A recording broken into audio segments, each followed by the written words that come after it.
Hey everyone, I hope you're having a great day. In today's tutorial, I want to share with you how to do the splits, or at least work towards getting into the full splits.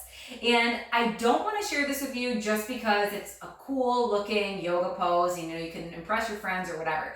The reason why I want to share this stretch with you is because it's so great for stretching out and improving flexibility in your hamstrings. So as somebody who's an athlete myself, a weightlifter, I'm very active, the hamstrings are utilized in pretty much everything I do in terms of working out and also in my day-to-day life. So being limber in the backs of your legs can be a game changer for your cross training and just functional movement.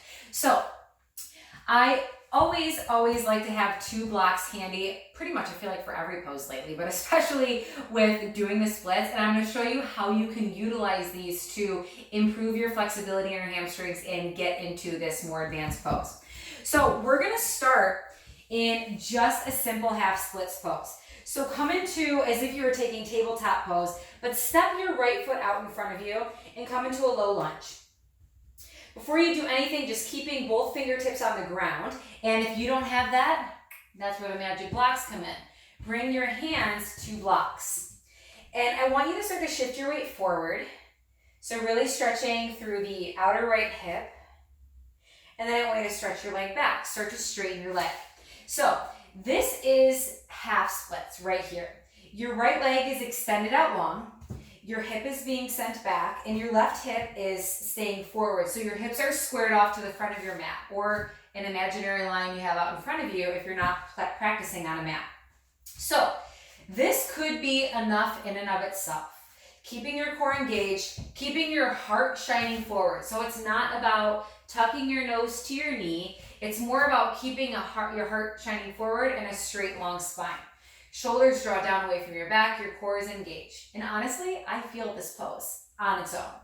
But if you're somebody who just is craving, intensifying the pose or, getting into more advanced postures, this is what we're going to do from here.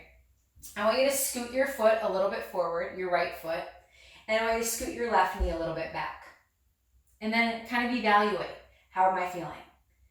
If you're feeling good, maybe play around with taking the blocks out from underneath you and bringing your fingers to the ground. Stay here. And then, if you feel like you want more, just slowly shift your foot forward and shift your knee back. And stop where it feels good. So say, for example, this feels good for me. I feel a comfortable, but slightly uncomfortable, but still manageable stretch. Stay here. And an option I like to do is to put a block underneath my thigh. And you can kind of rest here and hang out. So breathing through the discomfort, when you feel your muscles stretch, obviously get out of it if you're in any pain, but if it's tolerable, put that block underneath you and just kind of settle into this pose. Giving yourself a good 30 to 40 seconds just to feel this out. And as you want to increase the duration of your stretch or the intensity of your stretch, next time you visit the pose, take your block a little bit lower and sink it down a little bit lower here. And then once you feel good, I'm not going to bore you with all the variations of the block, eventually you'll just be able to come into splits. Now this might seem a little bit out of reach. I promise you, I was not the flexible one growing up. This all came with my yoga practice. So you can take a couple deep breaths here. Once you feel once you feel like you've had enough, you just shift your knee back in, heel back in, and you can slowly start to get out of the pose. So you would take the same variation with the left side. I always like to take a stretch forward and then a stretch back just to kind of evaluate. Because one of the things, even myself, someone who practices yoga every single day, I notice that on different days my body needs different things. So some days this is enough for me. Some days I want to put a block underneath my thigh. And then some days I can go completely down into the splits. And again, this is a really dramatic stretch for your hamstring and even for the front of the opposite hip. The thing I want you to keep in mind, regardless of what position you're in, keep your hands rooted down either on the floor or on blocks because you want your spine to be upright. I don't want to see, although this might, look fancy being able to fold over your leg, I want you to think about keeping your core engaged and your heart shining up. Relax the shoulders down your back and take a couple deep breaths. And then when you're done, you can just peel right out of the pose. And I always joke in my classes, there's not really a graceful way to get out of the split, so just do what you can.